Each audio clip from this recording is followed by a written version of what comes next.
Alrighty everyone, welcome back. It is now September 1st of 2023, and given that there's a lot of things happening between Bob Iger and the Disney Board of Directors and their constant shakeup over what's been happening with the latest box office failures of Indy 5, The Little Mermaid, Elemental, and that's just the beginning. We still have the Marvels ahead of us, Snow White 2024, the main subject for today as well, and let's not forget about what's looming, quite possibly, as another series of box office failures with their live-action remakes of Sword in the Stone, Lilo and Stitch, and even of course, reimagining of The Hunchback of Notre Dame.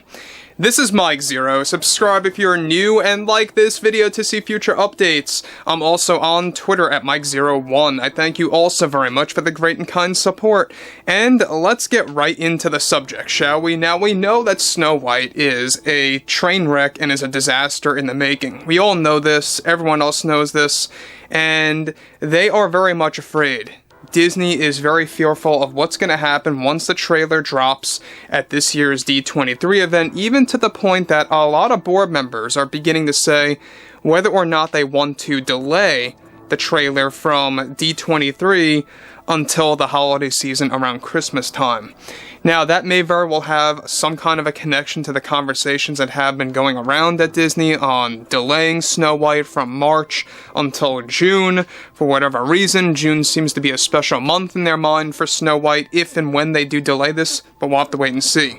Now, what's interesting about all of this has a lot to do with what's going with the opening sequence of Snow White. We talked a little bit about this a couple of days ago, and there's more to the story that we have to discuss. Now, with Snow White 24 getting much backlash still to this day by Disney, one major development has to do with more details surrounding the opening sequence of the film that has completely ditched the source material from Snow White 1937.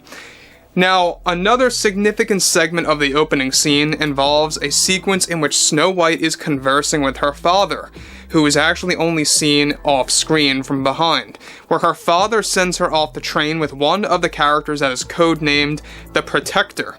The backstory of this character is that he saved Snow White from a certain tragedy as a child, and begins to train her in her older years. With both Snow White and the Protector in this brief training session, show, of course, Zegler's Snow White and the Protector engaging in what appears to be a duel of swords, eventually practicing with sticks. The sword fighting sequence is something of a transition. This opening scene eventually cuts back to a moment where Snow White and her father, the king, is giving Snow White a story of a tale about the magical creatures, and that they do exist, that reside somewhere in a place called the Forbidden Forest. This is the first time that they are referred to as the 7 magical creatures. In this opening scene, Snow White is still not fully grown, but is indeed portrayed by Rachel Zegler, however with a different hairstyle, as her father tells her tales of these magical creatures and their powers to control Mother Nature. Now, let me stop here, guys. This is directly taken or stolen, whatever way you want to say this, from the Happily Ever After 1989 film, in which there are female variants of the 7 dwarfs. They are called the dwarfs. They are the cousins of the 7 dwarfs who actually hold many abilities like that. And they are applying this to the magical creatures that are mentioned in the opening sequence by Snow White's father, the king.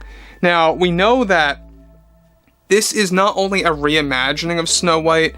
I wouldn't even call it a reimagining. This is something that completely is just alienating the whole Snow White tale to the point where I don't even know what this is anymore. I don't even know what to call it.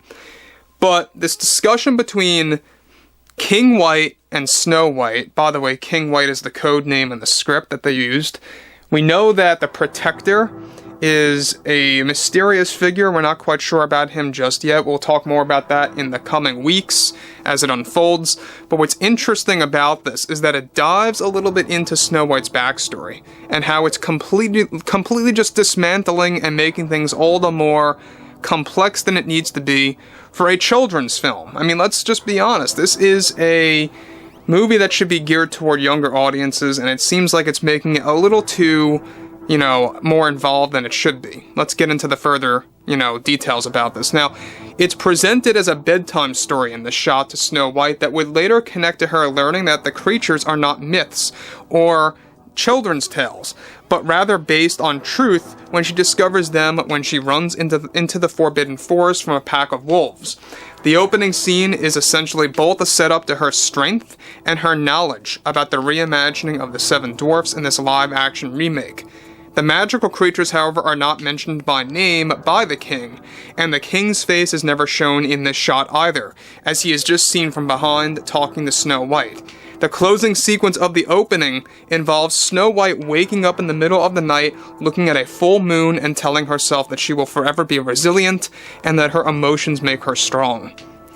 Now, again, we talked about this about a month ago, that they had 3 different variants of the opening sequence of Snow White. This one, combined with what we talked about a couple of days ago, are the same and are a part of the same opening scene that was used for the final cut by director Marc Webb, that only features, by the way, Rachel Zegler for the most part, with a little appearance of Gal Gadot as the evil queen when she enters into her life, into the castle, and becomes her stepmother. It sets the whole thing up. So, here's the problem that I have with this, again, is that, so from what it sounds like, Disney is going forward with actually calling them the 7 magical creatures and not calling them the 7 dwarfs. They don't want to use that word, I guess. And it's not just that they're also taking ideas from the Happily Ever After 1989 film and throwing it to the 7 weirdos. So these 7 weirdos are able to control Mother Nature, which connects to what we talked about a couple of days ago with the ending sequence where, you know, one of the magical creatures are able to control aspects of the weather, some of which can grow fruits and vegetables in a natural environment, stuff like that, for example. And I just feel like that this movie is trying to be original when really it's just like a combination of multiple things that you've seen before. It's like a combo of Snow White and the Huntsman, Lord of the Rings, Harry Potter, Robin Hood. I mean, it's all these weird elements thrown into one, where it just feels like some kind of very odd take on the Snow White tale that is so distant, not just from the 37 original film, but from the original German tale, mind you. It has no connection at all. This movie does not deserve to even be called Snow White. It needs a brand new title. I've said this several times. They might as well have just called this movie Snow or something like that and just called it a day. But we know that there's been a lot of drama happening between Marc Webb and the Disney higher-ups. You know, we talked about this earlier, that he lost his Disney deal. He got fired from the Disney higher-ups, and we went over the several factors earlier. And he was supposed to have not one, but a 4-movie deal focusing on the Snow White cinematic universe. 2 prequel films and a sequel, including the 2024 film. So that all fell apart. But anyway, I would like to hear your take on this below in the comments, guys, and if you guys did enjoy the content for today, make sure to drop a thumbs up on this video to support the channel, and I will catch you guys later.